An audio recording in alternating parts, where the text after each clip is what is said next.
Fort Yuma, Arizona Territory, July of 1874. Martha Summerhayes lies on a canvas cot on a dirt floor, inside an adobe room. The thermometer on the wall reads 118 degrees. Her infant son is wrapped in a single wet cloth. She has not slept in 2 nights. The air does not move. Outside, the sun has turned the parade ground into something closer to a kiln than a fort. And Martha is not panicking. She is doing exactly what the Mexican women on post taught her to do. She is surviving. Frontier women faced heat that would shut down a modern American city, and they beat it with methods Hollywood has never once shown you. So here is the question this whole video is going to answer. What did frontier women actually know about surviving lethal heat that we have somehow completely forgotten? Now, before we go any further, tap that subscribe button. Stay until the end. The last part will make you shiver. These methods were passed from mother to daughter for generations. Then the 20th century rolled in, and within one lifetime, all of it vanished. Not because it stopped working, because we decided we did not need it anymore. We are going back to the original sources today. The letters, the diaries, the military records, and the photographs, not the movies. The women who lived through frontier summers left a paper trail, and it tells a story Hollywood never wanted to touch. Too unglamorous, too physical, too smart. Every claim you hear in this video comes from a document a real woman wrote with her own hand, or a record an Army surgeon filed with his own name on it. That is the standard. If the record is disputed, I will tell you plainly. And then we move on. Let us start with what they were actually facing, because the movies never got this part right either. The Great Plains in July, the Sonoran Desert in August. Army posts like Fort Yuma, Fort Worth, and Fort Sill kept thermometer logs, and the numbers are staggering. Fort Yuma regularly recorded temperatures above 120 degrees in the shade. 120. Today, a city hits 110 degrees, and the news calls it a crisis. Schools close. Power grids buckle. In 2023, Phoenix hit 110 degrees or higher for 31 consecutive days, and the city declared a public health emergency. Frontier women lived in that heat for months at a stretch, with no grid, no fans, no refrigeration, no emergency services, and no one coming to help. They did not have the option of sitting it out. There were animals to feed, bread to bake, children to keep alive. And the heat killed. Army Surgeon General reports from desert posts document case after case of heat prostration among soldiers and families. Infants died. Grown men collapsed. Oxen dropped in the yoke. On the southern overland routes, wagon trains lost animals every single day in July and August. The stench of dead livestock along the trail was so constant that diarists stopped remarking on it. It was just part of summer. Lydia Allen Rudd, traveling the Oregon Trail in 1852, wrote in her diary that the heat split the wood on her wagon. The boards shrank and cracked apart. If the sun could destroy a wagon, imagine what it did to the people inside it. And yet the movies show you women riding in those wagons looking fresh and calm, as if 110 degrees on the open prairie was a mild spring afternoon. It was not. It was a daily fight for survival. And the women fighting it were a lot smarter about it than anyone has given them credit for. Now, here's where it gets interesting, because frontier women did not just endure this. They engineered around it. And the first thing they engineered was the house itself. On the Kansas and Nebraska plains, women lived in dugouts and soddies. A sod house with 2 feet of packed earth overhead ran 15 to 20 degrees cooler than the outside air. That is not a guess. that is consistent across dozens of homesteading accounts from the 1860s through the 1880s. Miriam Davis Colt, who moved to Kansas Territory in 1856, described her dugout home as suffocating in its darkness, but bearable in its temperature. She wrote that stepping down into the dugout on a July afternoon felt like walking into a different season. The earth was the insulation. The same principle modern passive cooling architects are rediscovering right now, 150 years later. Below the sod house, if the family had time and labor, they dug a root cellar. That root cellar was the only truly cold space most Plains families ever had. Women stored butter, milk, and meat down there. Some slept down there on the worst nights. In the Southwest, the answer was adobe. Thick mud walls that absorbed the sun's heat during the day and released it slowly after dark. The opposite of a wood frame house, which heats up fast and holds that heat all night. Martha Summerhayes wrote openly that she learned this from the Mexican women living near Camp Apache. They showed her how the adobe worked. They showed her how to wet the floors. They showed her how to hang damp cloth across the doorways so the air cooled as it passed through. Summerhayes credited those women directly in her memoir, Vanished Arizona, published in 1911. That credit matters because most Anglo accounts from the period are silent on where the knowledge came from. And that silence is one of the uncomfortable truths Hollywood never touches. A significant share of what Anglo-frontier women knew about surviving heat, they learned from indigenous women and Mexican women. Adobe construction, shade engineering, plant remedies for heat sickness, food preservation in extreme temperatures. All of it flowed across cultural lines on the frontier. Historians disagree about how widespread this exchange was. Some sources document it openly. Others say nothing, and scholars debate whether that silence is ignorance or deliberate erasure. I am not going to pretend to settle that argument today, but the documented cases like Summerhayes are clear. The knowledge was shared, and it saved lives. Now let us talk about what these women actually wore, because this is where Hollywood told its biggest lie. Every Western film you have ever seen puts frontier women in heavy dark fabric, tight corsets, long sleeves buttoned to the wrist, hair piled up under a bonnet, standing in a sunlit room at midday, looking composed and cool. The photographic record says the opposite. Collections at the Kansas State Historical Society and the Arizona Historical Society show women in loose cotton shifts, sleeves rolled past the elbow, bare feet, hair cropped short or pinned flat against the skull. These were not women posing for fashion. These were women doing whatever it took to get through a 112 degrees Fahrenheit afternoon without collapsing. On the worst days, they wet their own clothing and wore it damp.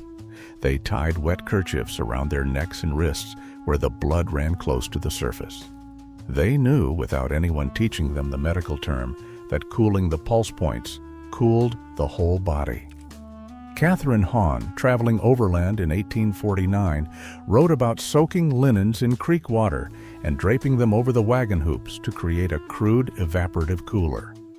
Wet cloth across a frame, the wind passing through it, the same basic physics behind a modern swamp cooler. She figured it out on a wagon trail in the middle of nowhere with no engineering degree and no manual. Just observation, desperation, and common sense. The daily schedule was itself a survival tool. Frontier women did not work through the heat of the day. They worked before dawn. They rested completely at midday. Then they worked again after sundown, sometimes well into the night. Every heavy chore, the laundry, the baking, the hauling, happened in the dark hours. This was not laziness, this was strategy, and almost every diary from the period confirms it. Modern heat safety guidelines from agencies like OSHA say the exact same thing today. Avoid exertion during peak heat. rest in shade, hydrate constantly. Frontier women were following that protocol a century and a half before anyone wrote it down in an official manual. And at night, they slept outside. Not by choice, by necessity. A wood frame house, or even a soddy, held the day's heat well into the night. So families dragged bedding onto porches, into yards, onto bare ground, under the open sky. Women, children, sometimes whole families in a row on the dirt. Scorpions, snakes, and biting insects were the price of a few degrees of relief. Hollywood has never once shown you that image. A frontier mother sleeping on the ground next to her children, staring up at the stars because the house was an oven until 3 in the morning. Water was everything, and cold water was a luxury most of them never had. Ice on the frontier was almost non-existent outside of major towns, and even there, it was staggeringly expensive. In 1870's Tombstone, when ice was available at all, it sold for as much as $1 a pound. That is roughly $30 in today's money. For 1 pound of ice. Most frontier women never saw commercial ice in their lives. What they had was spring water, well water, and creek water, and they built systems around it. Spring houses, small stone or wood shelters constructed directly over a cold water source, kept food cool through evaporation and constant cold water flow. Wet burlap draped over clay pots and hung in a breeze created a simple evaporative cooler that could drop the temperature of stored water by 15 or 20 degrees. Lydia Allen Rudd described the daily ritual of hauling water not just for drinking, but for cooling. Soaking cloths, wetting walls, dampening the dirt floor inside the soddy to pull the temperature down. Water was not just for thirst. Water was their AIR conditioning, and they rationed it with the discipline of a field commander because hauling water in July heat was itself dangerous work. A woman carrying 2 buckets from a well a quarter-mile away in 110 degrees Fahrenheit sun was spending energy to save energy. Every drop had to count. And remember the question I asked you at the start. What did these women know that we forgot? Here is where the answer gets painful, because the people who paid the highest price for the heat were the smallest. Infant mortality on the frontier spiked every summer. Army Surgeon General reports from Fort Yuma and other desert posts document infant deaths from heat exposure with clinical bluntness. The numbers are hard to read. Mothers knew the odds. A baby born in June on the southern plains had markedly worse chances of seeing September than one born in October. What mothers did with that knowledge was everything they had. Wet wrapping, shade shelters built from scraps, night nursing schedules to avoid heating the baby with body contact during the day. Martha Summerhayes wrote about her son at Fort Yuma, about the terror of watching his skin flush and his breathing change in the heat. She kept him alive. Not every mother did. Some women buried children in graves they dug themselves in ground so hard and dry it took hours to break through. There is no statistic for the grief that filled those summers. But it was the realest thing on the frontier. And those mothers went back to work the next morning because the heat did not stop for morning. Then it all changed. And it changed fast. Commercial ice delivery arrived in frontier towns in the 1880s and 90s. Suddenly, for a price, you could buy cold. Mechanical refrigeration followed within a generation. Electric fans appeared in homes by the 1920s, window air conditioning units by the 1950s. And the old knowledge did not fade slowly. It vanished. Within 20 or 30 years, the methods that kept frontier women alive became curiosities, then punchlines, then nothing. Home economics programs in the early 1900s actively discouraged what they called the old ways. Sleeping outside was primitive. Dampening floors was unsanitary. Adobe was for poor people. Progress meant forgetting. And the movies finished the job. Hollywood replaced the real frontier woman, the one in the loose shift with dirt on her feet and cropped hair, sleeping on the ground outside because the house was too hot to bear, with a fantasy. A woman in a corset and a clean dress, standing in a wooden house at noon, smiling. That image is a lie. It was always a lie. And every Western you grew up watching told it to you. John Ford's Monument Valley epics.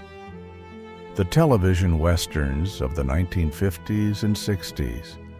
Gunsmoke, Bonanza, Big Valley. Every one of them dressed frontier women like they were going to church in Connecticut.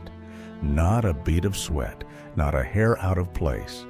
Not a single scene of a woman dampening a dirt floor at 4 in the morning because it was the only way to get the temperature low enough to bake bread before the sun turned the house into a furnace. The costume departments chose drama over truth, and generations of Americans believed them. The real women were tougher than that fiction. They were engineers and strategists and students of the land. They learned from their mothers and their neighbors, including neighbors who did not look like them or speak their language. They built cooling systems from sod and water and cloth. They rearranged their entire lives around the movement of the sun. Many of the techniques they used, earth-insulated construction, evaporative cooling, passive airflow design, strategic scheduling, are now being rediscovered by off-grid builders and green architects who call it innovation. It is not innovation. It is memory. And the women who carried that memory deserve better than a costume and a Hollywood smile. They deserve to be remembered as what they were: resourceful, observant, relentless, and quietly brilliant in the face of conditions that would leave most of us helpless today. The next time the power goes out in August and you are sitting in a hot, dark house wondering what to do, remember that your great-grandmother already knew the answer. She just never got the credit. If your grandmother had a trick for beating the heat that nobody talks about anymore, I want to hear it.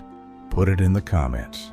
And if you want the real story behind another thing Hollywood got completely wrong about the frontier, the next one is waiting for you right now.